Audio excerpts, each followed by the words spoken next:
नमस्कार, मैं मोहम्मद आसिफ और आप देख रहे हैं एसपी 9 न्यूज़। इस वक्त मेरे साथ मौजूद है मेघा। मेघा, आपका बहुत-बहुत स्वागत है। आज हम लोग बातचीत इसी सवाल को लेकर कर रहे हैं कि क्या कन्हैया कुमार को अब ज़िम्मेदारी लगभग मिल ही गई है अध्यक्ष पद की? तो अब यही बात करेंगे कि उसके आने से क्या कांग्रेस में क्या बदलाव होगा? कांग्रेस में क्या कुछ चेंजेज़ आएँगे? और क्या कांग्रेस पिछली राह पे आ जाएगा जिस राह पे वो सत्ता चला रहे थे? दूसरा सवाल ये है कि सचिन पायलट ने जो ये कहा कि सीएम पद के अलावा उन्हें कोई पद मंजूर नहीं है। तो राजस्थान में चुनाव भी होने वाले हैं, तो क्या अशोक गहलोत की कहानी खत्म हो जाएगी? क्या इससे कांग्रेस दोबारा सरकार बना पाएगी? ये तमाम सवाल है जिस पे चर्चा करना बेहद ज़रूरी है। इसीलिए इस पे सवाल कर रहे हैं। तो मेघा, आपको क्या लगता है कि राहुल गांधी एक तरफ लगातार कन्हैया पे ज़्यादा तवज्जो दे रहे हैं, वो उनके पसंदीदा भी हैं। तो लगभग बिहार को लेकर उन्होंने अपनी मंशा स्पष्ट कर दी है कि बिहार के लिए तो अध्यक्ष वही होंगे। क्या आपको लगता है कि आज कांग्रेस में जो हलचलें मची हुई हैं, जो बवाल मचा हुआ है खास करके अध्यक्ष पद को लेकर, उसके लिए ज़्यादातर कन्हैया को ही ज़िम्मेदारी दे देनी चाहिए? जी देखिए, यहाँ पर बिहार की बात रही तो यहाँ पर कहा जा रहा है कि बिहार में कन्हैया कुमार को कांग्रेस की कमान दी जा सकती है और जल्द ही इसकी घोषणा भी हो जाएगी। लेकिन देखिए, बिहार में कन्हैया कुमार को उतारना समझ में आता है क्योंकि यहाँ पर कन्हैया कुमार का ये गढ़ रहा है। यहाँ के लोग जो है कन्हैया कुमार को काफ़ी पसंद करते हैं। लेकिन अब मैं कांग्रेस की पूरी बात करूँ तो यहाँ पर एक्सपीरियंस का भी बात आता है कि आपके पास वो एक्सपीरियंस नहीं है, आपके पास क्योंकि कन्हैया कुमार अभी तक एक भी इलेक्शन में नहीं उतरे हैं कांग्रेस की तरफ से, उन्होंने एक भी इलेक्शन नहीं लड़ा है। यहाँ पर वो बोलते बहुत अच्छा है, लोगों के साथ उनका कनेक्शन बहुत अच्छा बैठता है, ये ठीक है। लेकिन यहाँ पर अगर अध्यक्ष पद की बात आ रही तो उससे पहले कौन अध्यक्ष पद में है ये भी देख लेना चाहिए। यहाँ पर पार्टी में कौन-कौन से लिस्ट में है क्योंकि यहाँ पर पार्टी में बहुत सारे जो है वरिष्ठ नेता है, बहुत सारे बिल्कुल। एक्सपीरियंस नेता है। तो उनको हटाते हुए मुझे लगता है कन्हैया कुमार को ये पद देना मुझे नहीं लगता है कि कांग्रेस इतना बड़ा डिसीजन अभी ले पाएगी क्योंकि यहाँ पर एक तो एक्सपीरियंस का मामला आ जाता है, दूसरा सीनियरिटी का भी मामला आ जाता है क्योंकि यहाँ पर कांग्रेस में ऑलरेडी बहुत सारे लोग जो है वो लाइन में खड़े हैं हो रखे हैं जब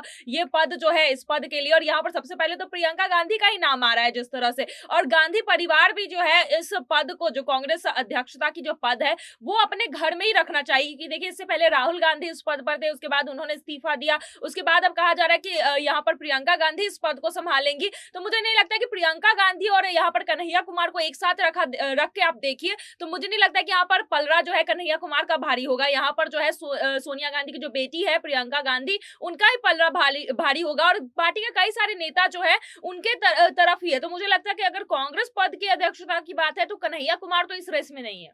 बिल्कुल, ये बहुत बड़ी बात आप कह रही हैं कि परिवारवाद की जो परेशानियाँ हैं, उससे ही जूझ रहे हैं। लेकिन आपको नहीं लगता मेघा कि जिस तरह से कन्हैया कुमार एक्टिव तो हैं, नॉलेज की बात करें, तजुर्बे की बात करें, तो कहाँ कमी है? देखिए, पहली बार उन्होंने चुनाव लड़ा भले ही हार गए, लेकिन उन्होंने अच्छा टक्कर दिया जी क्योंकि आरजेडी को तीसरे नंबर पे रख दिया। 2019 के लोकसभा का ज़िक्र कर रहा हूँ मैं।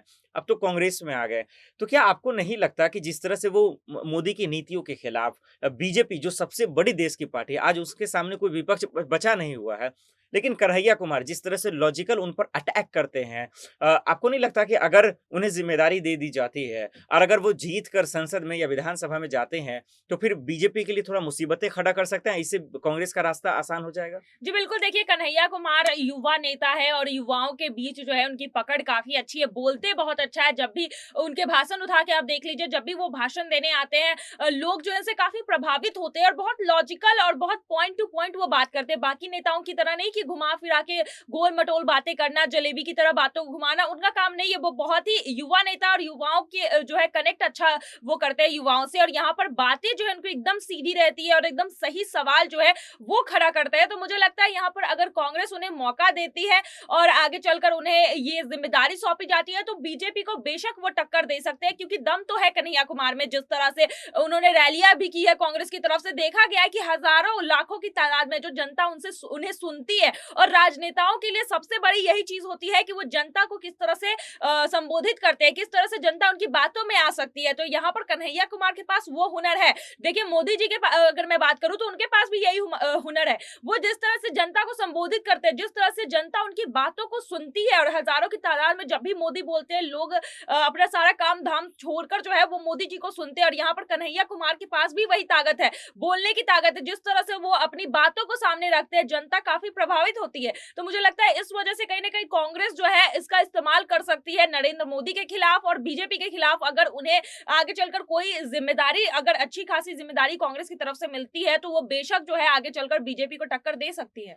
बिल्कुल इसमें कोई शक नहीं है, लेकिन देखना होगा कि कांग्रेस आखिर जो है कन्हैया को लेकर क्या कुछ करती है। बहरहाल, अब दूसरे सवाल की ओर रुख करते हैं मेघा, जो बड़ा सवाल है। कांग्रेस में इस चीज़ को लेकर घमासान भी मचा हुआ, खास करके राजस्थान में। राजस्थान में अशोक गहलोत के गुट अलग हैं और सचिन पायलट के गुट अलग जी। हैं। दोनों में 36 का आंकड़ा चलता है और वो नाराज़गी आज तक दूर नहीं हुई है। सचिन पायलट ने खुलेआम तरीके से कह दिया कि मुझे सीएम पद के अलावा कोई पद मुझे मंज़ूर ही नहीं है। क्या आपको लगता है कि सचिन पायलट का ये तेवर, ये रुख से कांग्रेस को नुकसान हो सकता है? क्योंकि कांग्रेस की जो मजबूरी है वो अशोक गहलोत को भी नहीं छोड़ सकता है, ना सचिन पायलट को। इससे क्या बीजेपी को एक शानदार मौका मिल जाएगा और कांग्रेस की लुटिया डूब सकती है? जी, बिल्कुल देखिए, जिस तरह से राजस्थान में आने वाले दिनों में चुनाव है, अब महज़ 1 साल बच चुका है और यहाँ पर सचिन पायलट कितने अहम नेता है, राजस्थान में उनकी कितनी पकड़ है, युवा नेता में वो आते हैं। तो मुझे लगता है कांग्रेस कभी भी किसी भी हालत में जो है इलेक्शन से पहले यहाँ पर सचिन पायलट को नहीं खोना चाहेगी, क्योंकि कांग्रेस को पता है उनकी अहमियत। लेकिन यहाँ पर अशोक गहलोत की बात करूँ तो वो भी उतने ही अहम है कांग्रेस के लिए और यहाँ पर लगातार जो है सचिन पायलट को भी देखा गया, कुछ समय पहले राहुल गांधी से उन्होंने मुलाकात की है और अब जो है अशोक गहलोत 1-2 दिन पहले जाते हैं, सोनिया गांधी से उनकी मीटिंग होती है आवास पर। तो यहाँ पर मीटिंग हो रही है और यहाँ पर जो है मामले को सुलझाने की कोशिश कर रही है कांग्रेस और कांग्रेस की अध्यक्ष जो है वो सोनिया गांधी पूरी तरह से कोशिश कर रही है कि ये जो इलेक्शन आने वाले हैं आगे के दिनों में, उससे पहले जो है राजस्थान में वो जो अंतर्कलह चल रहा है उसे किस भी तरह से सुलझाया जाए, क्योंकि पंजाब में जिस तरह से हार मिली है उससे अब कांग्रेस ने सबक सीख लिया है कि अगर इस चीज को नजरअंदाज कर दिया जाए तो आगे चलकर इलेक्शन में दूसरी पार्टी इसका फायदा जरूर उठा सकती है। तो इस वजह से अभी विचार विमर्श चल रहा है, अभी कई चीजों पर सोच विचार हो रहा है, यहाँ पर मनाने की कोशिश की जा रही है कि दोनों में से कोई एक पार्टी मान जाए, या तो अशोक गहलोत जो है अपने ये सीएम पद की कुर्सी को छोड़ दे या फिर सचिन पायलट जो है अपनी जो डिमांड रख रहे हैं उन्हें किस तरह से समझाया बुझाया जाता है, ये अब कांग्रेस के हाथ में, राहुल गांधी के हाथ में और सोनिया गांधी के हाथ में है।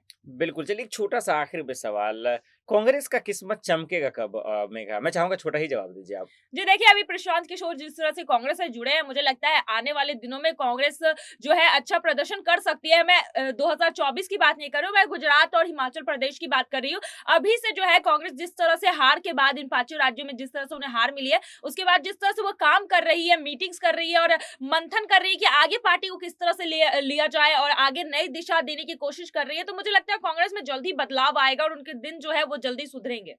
बिल्कुल मेघा, इसमें कोई शक नहीं है। ऐसा कहा भी जाता है कि उम्मीद पे दुनिया तो कायम होता है और उम्मीद पे दुनिया कायम भी है, लेकिन कांग्रेस की उम्मीदें ठीक नहीं चल रही है। यही तमाम चीज़ें समझ में आई। देखना होगा कि आखिर वाक़ई में कांग्रेस कैसे जो है तमाम चीज़ों को मैनेज करती है। फिलहाल के लिए इतना ही, बाकी खबरों के लिए देखते रहिए एसपीएन न्यूज़। नमस्कार।